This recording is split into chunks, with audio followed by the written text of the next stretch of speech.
I hate reading a book after watching its movie adaptation, because, and I know this is stupid, if the books deviate from their adapted material, I dislike it.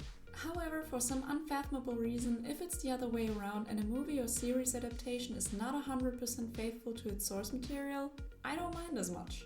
Just don't take it too far like Artemis Fowl did, a worthy entry to the list of worst fantasy book to film adaptations, but I digress. Anyway, that is the reason why I really wanted to read the Witcher book series before watching its Netflix adaptation. I know a lot of people think it's a bad adaptation. Wanna know if I agree? Well, every opinion needs a good basis. So let me first give you a spoiler-free review of the book series, and then I'll tell you what I think of the adaptation on Netflix. Let's begin with the world building. Witchers are men that were, let's call it recruited, as kids and were turned into mutants by harsh training and exposure to different substances. If they survive that gruesome process, they are from there on stronger than the average human, capable of using some magic spells and fighting monsters. Which is why they go from town to town to protect humans from those monsters that pop up quite often in this world. The world itself is based on medieval Europe, but in a rather realistic and not overly romanticized manner. However, Sapkowski didn't just copy and paste and threw some dragons and elves in the mix. In the world of The Witcher there are several kingdoms. Each ruler of such a kingdom has a sorcerer or sorceress at their side, guiding them and governing the country. The political system with rulers and sorcerers is well thought out and plays an important role in the story, so it's not just background noise. Most of the people living in the world of The Witcher are humans, but there's also elves and dwarves. Those so-called old races often face despicable treatment by humans and have to fight back against oppression. Overall, Sapkowski created the world of The Witcher with a lot of attention to detail. When reading the books, this world felt like a real world to me, like an actual world people could live in. It's definitely not like I'd wanna live there though. Hell no. But that sentiment aside, surely a lot of work went into the world building. However, there's nothing that unique to this world that it blew my mind. So I'll give the world building a 4.5 out of 5. Okay, let's continue with the plot. The story centers around the titular Witcher, Geralt of Rivia. There are 3 books containing short stories about him, and you shouldn't skip at least 2 of them. The Last Wish and The Sword of Destiny, because they contain valuable information about the Witcher Geralt and the plot unfolding around him in the actual saga. Season of Storms is another collection of short stories. It's alright, but I didn't enjoy it as much and it doesn't contain necessary information about the rest of the story. But if you want to spend more time with Geralt, you should give it a try. The first book you should read is The Last Wish. It follows Geralt in a Monster of the Week style narrative, but it is a good introduction to the world and Geralt as a character. The short stories are inspired by fairy tales, but with a unique spin on them. Even though I usually don't read collection of short stories, this one was actually a lot of fun to read. The Sword of Destiny also gives more information about other characters that are important in the saga, which is why I recommend you read that one next. After that you can finally get to reading the actual saga that has one continuous plot. There you should read the books in the following order: Blood of Elves, The Time of Contempt, Baptism of Fire, Tower of Swallows, and The Lady of the Lake. These 5 books follow Geralt and a lot of other characters as they deal with the aftermath of the war between the Kingdom of Nilfgaard and several other kingdoms. One of those characters is Ciri, who is the heir to the Kingdom of Sintra. She and Geralt are connected through something called the Law of Surprise. Read The Last Wish and The Sword of Destiny before going into the actual saga. It'll be explained there what exactly the Law of Surprise is, but in short, Geralt and Ciri are bound by fate. In the beginning of the plot, Ciri learns about magic and Geralt does similar stuff as he did previously in the short stories. But behind the curtains the war against Nilfgaard is all but over, and Ciri seems to play a bigger role in how it will unfold. Once Ciri and Geralt get separated, they each have to fight their own battles, if they hope to ever reunite again. All while the war against Nilfgaard starts anew. The plot is very detailed and follows a lot of characters, and by a lot I mean a lot. Which is something I really enjoy because I feel like that writing style makes it possible to grasp all angles of a story. However, I feel like the story could have been a lot shorter than it was. Therefore, the pacing wasn't always the best. The huge load of political intrigue was a bit much for me, even though it was well executed. I didn't love the ending, however. Though different for each individual book, the plot overall is a 3.5 out of 5 for me. Well, 3.5 for the plot sounds a bit underwhelming, but that's partially due to my personal preferences, and not all there is to the series. Sapkowski really shines when it comes to characters. This is gonna be an unpopular opinion, but Geralt is not my favorite character. I do love his cynical dry humor, but his lone wolf attitude, oh boy does it get annoying at some point. And I have no clue why all the women he meets want the Witcher experience. I mean, good lord, he's like the James Bond of fantasy.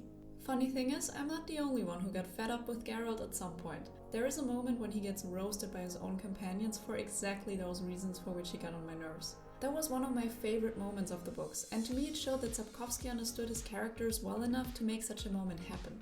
Don't get me wrong, I don't have a problem with Geralt, but he is not the reason why I read the entire series. To me, Yennefer, Ciri and Dandelion, who are aside from Geralt the most important characters, were actually much more interesting. Ciri, who is the heir of Sintra, was a really layered character that true to her young age was shaped by her environment. Over the course of the story she changed quite a bit in interesting ways. The sorceress Yennefer is a great strong female character, and her personality is far from a blank slate. She does have a lot of complicated relationships, but I totally get why Geralt can't get her out of his head. Of the bunch, she and Dandelion are my favorite characters. The bard Dandelion can be really annoying at times, but it is intentional.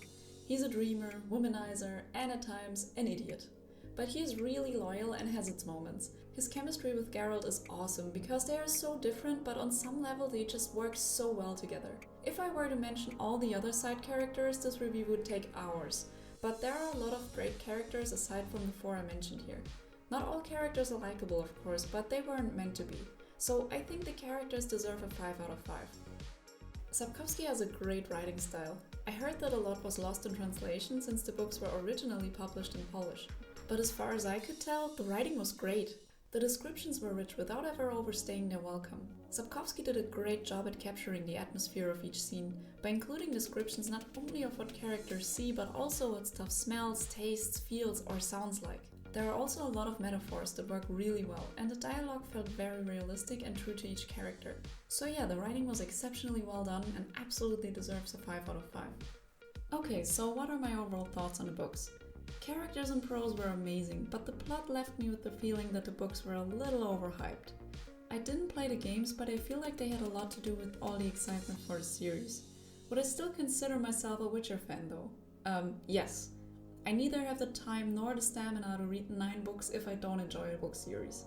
I didn't love every single book, but except for Something Ends, Something Begins, everyone was worth my time. And Baptism of Fire and The Tower of the Swallow are now among my favorite fantasy books. The entire series gets a 4 out of 5 for overall enjoyment for me, which is a great score for a total of 9 books. So if you haven't read them already, you should definitely give the books a chance. Okay, now to my thoughts on the adaptation.